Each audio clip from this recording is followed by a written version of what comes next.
സഹകരണ ബാങ്കുകൾക്ക് ഭാഗിക ആശ്വാസം.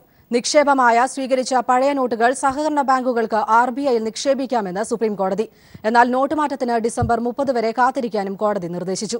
എന്നാൽ പുതിയ നോട്ടുകൾ എപ്പോൾ സഹകരണ ബാങ്കുകളിൽ എത്തിക്കാനാകുമെന്ന കാര്യത്തിൽ കേന്ദ്രം മറുപടി നൽകിയില്ല.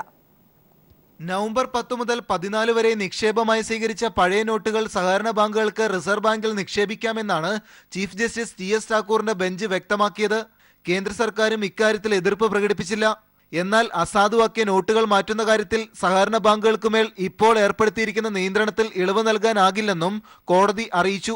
വിനിമയങ്ങൾക്ക് ഇപ്പോൾ അനുമതി നൽകുന്നത് സർക്കാർ നടപ്പാക്കുന്ന നോട്ട് പിൻവലിക്കൽ പദ്ധതിയുടെ ഉദ്ദേശശുദ്ധിയെ ബാധിക്കുമെന്നും കോടതി ചൂണ്ടിക്കാട്ടി. കോടികൾ ആസ്തിയുള്ള സഹകരണ ബാങ്കുകൾക്ക് 15 ദിവസം കൂടി കാത്തിരുന്നുകൂടെ എന്നും ചീഫ് ജസ്റ്റിസിന്റെ ബെഞ്ച് ചോദിച്ചു. ഡിസംബർ 30 ശേഷം സർക്കാർ നിബന്ധനകളിൽ ഇളവ് കൊണ്ടുവന്നേക്കാമെന്നും അതിനുശേഷം വിഷയം പരിഗണിക്കാമെന്നും കോടതി വ്യക്തമാക്കി. KYC നോംസ് പാലിച്ച് ജില്ലാ ബാങ്കിൽ 14 ജില്ലാ ബാങ്കിലും സ്വീകരിച്ച ആ തുക റിസർവ് ബാങ്ക് അംഗീകരിക്കും എന്ന് പറയുന്നത് തന്നെ ഞങ്ങളുടെ ഹർജിയിൽ ഞങ്ങളോട് വിവേചനമായി പെരുമാറി എന്നതിന് ഉള്ള ഒരു അംഗീകാരമായി ഞങ്ങൾ കാണുന്നു. അതേസമയം കോടികൾ റെയ്ഡ് ചെയ്ത് പിടിക്കുന്ന സർക്കാരിന് 24,000 രൂപ പോലും ആഴ്ചയിൽ നൽകാനാകുന്നില്ലല്ലോ എന്നും ചിലരുടെ കയ്യിൽ മാത്രം ലക്ഷക്കണക്കിന് പുതിയ നോട്ടുകൾ എത്തുന്നത് എങ്ങനെയെന്നും കോടതി ചോദിച്ചു. സർക്കാർ ആശുപത്രികളിൽ പോലും വിനിമയത്തിന് നിയന്ത്രണം കൊണ്ടുവന്നത് ആശങ്കാജനകമെന്നും കോടതി വ്യക്തമാക്കി. പെട്രോൾ പമ്പുകളിലൂടെ പോലും കള്ളപ്പണം വെളുപ്പിക്കുന്നുണ്ടെന്നും അതിനാലാണ് നിയന്ത്രണം ശക്തമാക്കിയതെന്നുമായിരുന്നു അറ്റോർണി ജനറൽ മുകുൾ റോത്തഗിയുടെ മറുപടി. Manushankar, news bureau, Delhi. സഹകരണ ബാങ്കുകളിൽ കേന്ദ്രം ഏർപ്പെടുത്തിയ നിയന്ത്രണങ്ങളിൽ ഇളവ് നൽകാനാവില്ലെന്ന സുപ്രീം കോടതി ഉത്തരവ് നിർഭാഗ്യകരമെന്ന് മുഖ്യമന്ത്രി പിണറായി വിജയൻ പ്രതികരിച്ചു. നിർഭാഗ്യകരമായ ഒരു ഉത്തരവാണ്. എന്നാൽ അതോടൊപ്പം തന്നെ അതിൽ നിന്നുകൊണ്ട് കോടതി പ്രകടിപ്പിച്ച അഭിപ്രായങ്ങളുണ്ട്. സഹകരണ ബാങ്കുകൾ അവരുടെ കയ്യിലുള്ള പണം റിസർവ് ബാങ്കിൽ നിക്ഷേപിക്കാവുന്നതാണ്. Reserve bank സ്വീകരിക്കേണ്ടതാണ്. അത് സഹകരണ ബാങ്കുകൾക്ക് ആശ്വാസം നൽകുന്ന ഒരു നടപടിയാണ്. സഹകരണ ബാങ്കുകളിലെ പണം RBIയിൽ നിക്ഷേപിക്കാമെന്നത് ആശ്വാസകരമെന്ന് മന്ത്രി കടകംപള്ളി സുരേന്ദ്രൻ. സഹകരണ ബാങ്കുകളെ ധനവിനിയോഗത്തിന് അനുവദിക്കാത്തത് ദുഃഖിപ്പിക്കുന്നതാണെന്നും അദ്ദേഹം പീപ്പിൾ ടിവിയോട് പ്രതികരിച്ചു. RBIയോട് ജില്ലാ ബാങ്കുകളും സംസ്ഥാന ബാങ്കുകളും സമാഹരിച്ച പണമെടുക്കാൻ നിർദ്ദേശിച്ചത് സ്വാഗതാർഹമായിട്ടുള്ള കാര്യമാണ്.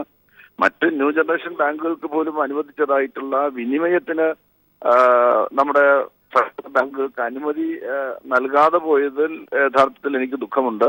സ്വാഭാവികമായിട്ടും ബഹുമാനപ്പെട്ട സുപ്രീം കോടതിയിൽ നിന്ന് അത്തരമൊരു അനുമതി ഉണ്ടാകുമെന്നുള്ള പ്രതീക്ഷയാണ് ഉണ്ടായിരുന്നത്. ഇനിയും 15 ദിവസക്കാലം അതിനുവേണ്ടി കാത്തിരിക്കണമെന്ന് പറയുന്നത് സംസ്ഥാനത്തിലെ സഹകരണ മേഖലയോട് കാണിക്കുന്നതായിട്ടുള്ള കടുത്ത അനീതിയാണ്. ആക്സിസ് ബാങ്കിൽ വീണ്ടും ആദായ നികുതി വകുപ്പ് അനധികൃത നിക്ഷേപം കണ്ടെത്തി. നോയിഡയിലെ ആക്സിസ് ബാങ്ക് ശാഖയിലാണ് 20 വ്യാജ കമ്പനികളുടെ പേരിലുള്ള അക്കൌണ്ടുകളിൽ 60 കോടി രൂപ നിക്ഷേപിച്ചതായി കണ്ടെത്തിയത്. കഴിഞ്ഞ ആഴ്ച ആക്സിസ് ബാങ്കിന്റെ ദില്ലി കശ്മീരി ഗേറ്റ് ശാഖയിൽ 100 കോടി രൂപയുടെ അനധികൃത നിക്ഷേപം കണ്ടെത്തിയിരുന്നു. ഇതുമായി ബന്ധപ്പെട്ട് എൻഫോഴ്സ്മെന്റ് ഡയറക്ടറേറ്റ് 2 ബാങ്ക് ഉദ്യോഗസ്ഥരെ അറസ്റ്റ് ചെയ്തിരുന്നു. നോട്ട് നിരോധനത്തിന് ശേഷം ഇത്തരത്തിൽ നിരവധി വ്യാജ അക്കൌണ്ടുകൾ വഴി കള്ളപ്പണം വെളുപ്പിച്ചിട്ടുണ്ടെന്നാണ് ആദായ നികുതി വകുപ്പിന് ലഭിച്ച വിവരം.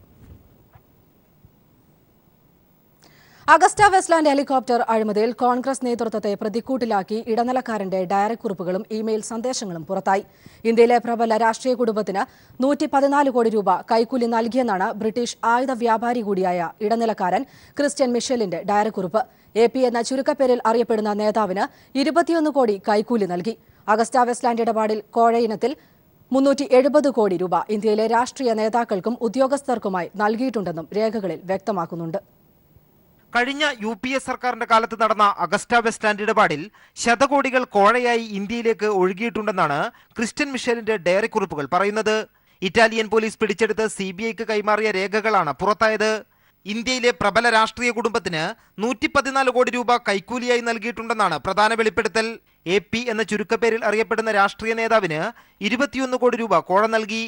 സോണിയാഗാന്ധിയുടെ രാഷ്ട്രീയകാര്യ സെക്രട്ടറി അഹമ്മദ് പട്ടേലിന്റെ പേരും ഡയറിയിൽ പരാമർശിച്ചിട്ടുള്ളതിനാൽ AP എന്നത് അഹമ്മദ് പട്ടേൽ ആയിരിക്കാം എന്ന നിഗമനവുമുണ്ട്.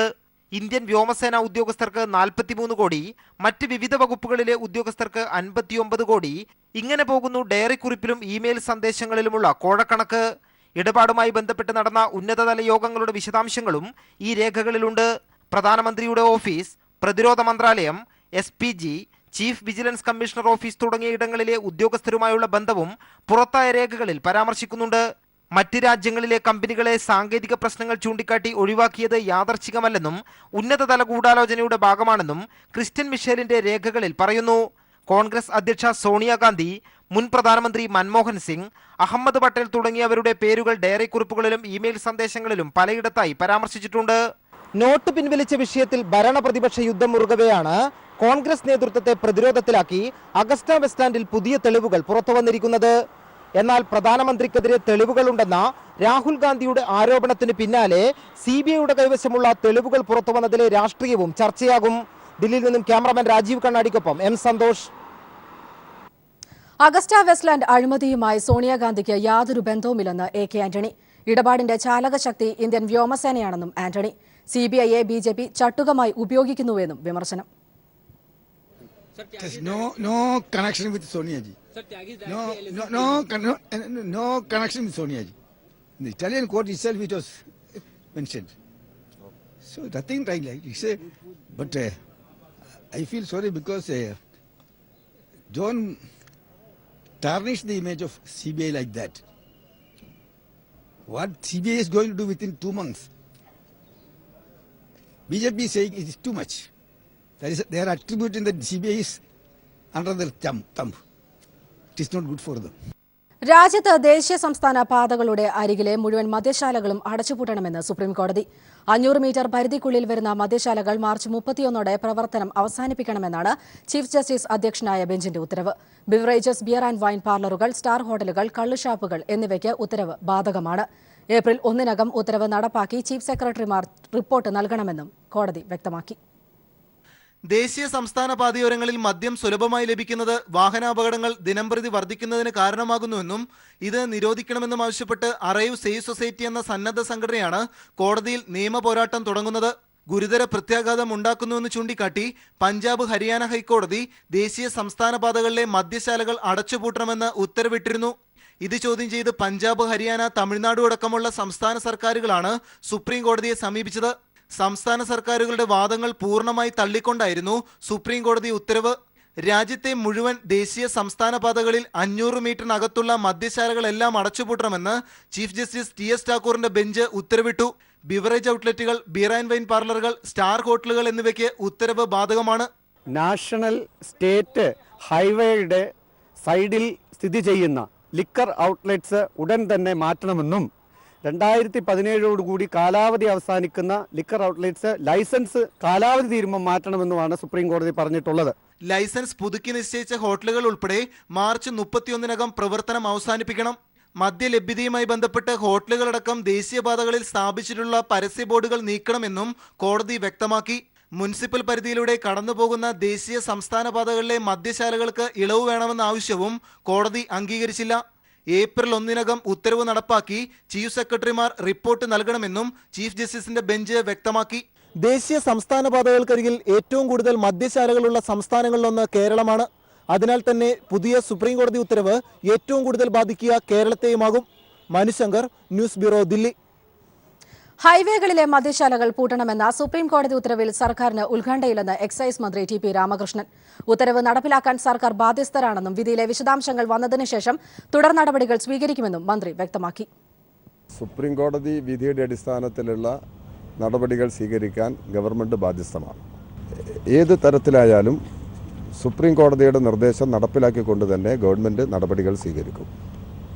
കോടതി വിധിയുടെ വിശദാംശങ്ങൾ വന്നു കഴിഞ്ഞിട്ടില്ല, ഞങ്ങളുടെ മുമ്പിൽ വന്നു കഴിഞ്ഞിട്ടില്ല. അപ്പോൾ കോടതി വിധി എന്താണെന്ന് പരിശോധിച്ച് അതുകൂടി മനസ്സിലാക്കിയതിന് ശേഷമാണ് മറ്റ് നടപടികളെക്കുറിച്ച് ഗവൺമെൻറ്റിന് ആലോചിക്കാൻ കഴിയുള്ളൂ. സുപ്രീം കോടതിയിൽ നിന്ന് BCCIക്ക് വീണ്ടും കനത്ത തിരിച്ചടി.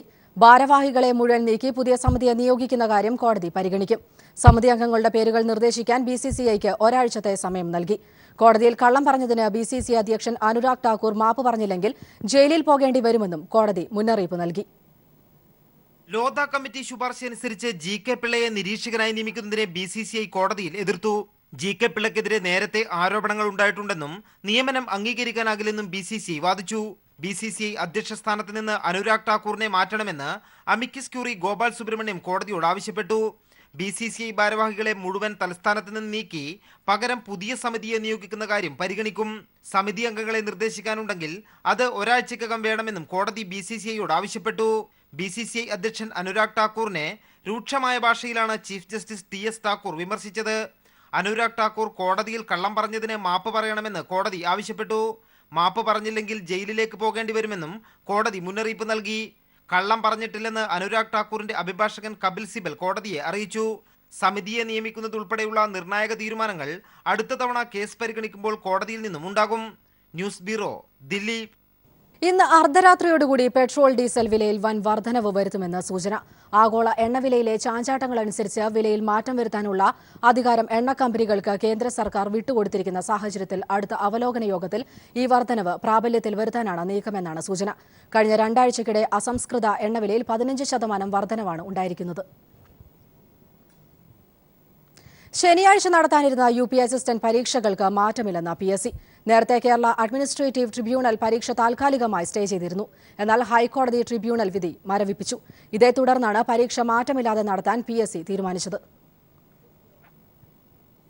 21ാമത് രാജ്യാന്തര ചലച്ചിത്രമേള മികവുറ്റ സിനിമകൾ കൊണ്ട് മാത്രമല്ല ശ്രദ്ധേയമാകുന്നത്. മേള നിലനിർത്തുന്ന ഗ്രീൻ പ്രോട്ടോകോൾ ഭൂമിയെ സംരക്ഷിക്കുക എന്ന സന്ദേശവും നൽകുന്നു.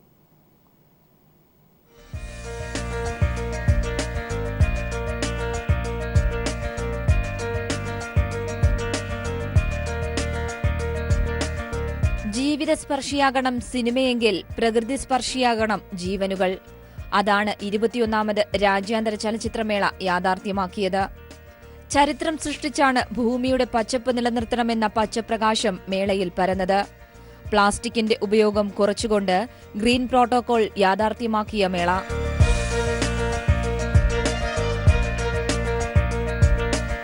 മേളയുടെ ഓരോ വേദിയും പ്രകൃതി സൗഹാർദ്ദപരവും. പ്രധാന വേദിയായ ടാഗോറിലാകട്ടെ അലങ്കാരങ്ങൾ, ആർച്ചുകൾ, ഫെസ്റ്റിവൽ ഓഫീസുകൾ എല്ലാം പ്രകൃതി സൗഹാർദ്ദമായ കയ്യൊപ്പിൽ.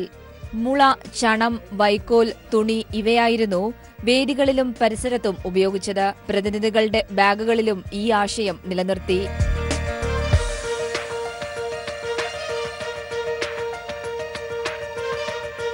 അങ്ങനെ മികവുറ്റ സിനിമകൾക്കൊപ്പം പ്രകൃതി ചൂഷണം തടഞ്ഞ മേള എന്ന പ്രത്യേകതയും. ലോകക്കാഴ്ചകളുടെ ഒരാഴ്ച. 21ാമത് രാജ്യാന്തര ചലച്ചിത്രമേള ഒരു സന്ദേശം കൂടിയാണ് ഇവിടെ നൽകുന്നത്. പ്രകൃതിയെയും പച്ചപ്പിനെയും സംരക്ഷിക്കണം എന്ന സന്ദേശം. Green IFFK. ബിച്ചു പൂവച്ചലിനൊപ്പം ഷീജ.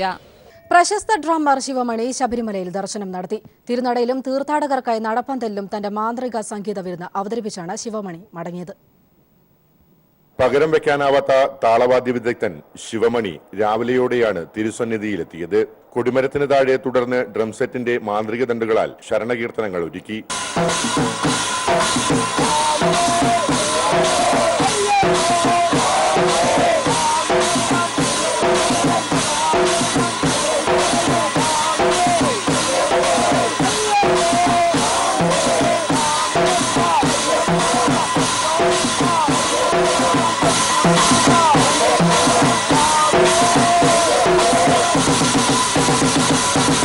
മലകയറ്റത്തെക്കുറിച്ച് ശിവമണിയുടെ വാക്കുകൾ. Really blessed to be in Sabarimala on Sannidhanam.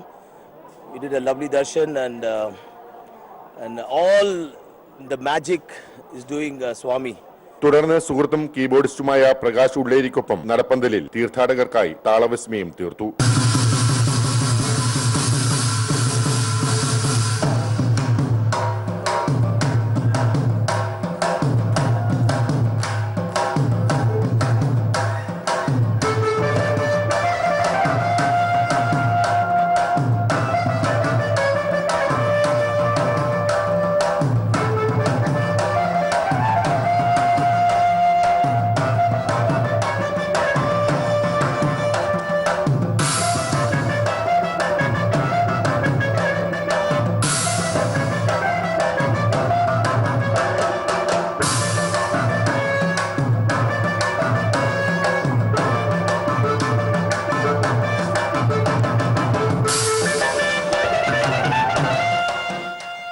എല്ലാ തവണയും മണ്ഡലകാലത്തിന് മുൻപാണ് ശിവമണിയും കൂട്ടരും ക്ഷേത്ര ദർശനം നടത്തുക. News bureau, Sabarimala.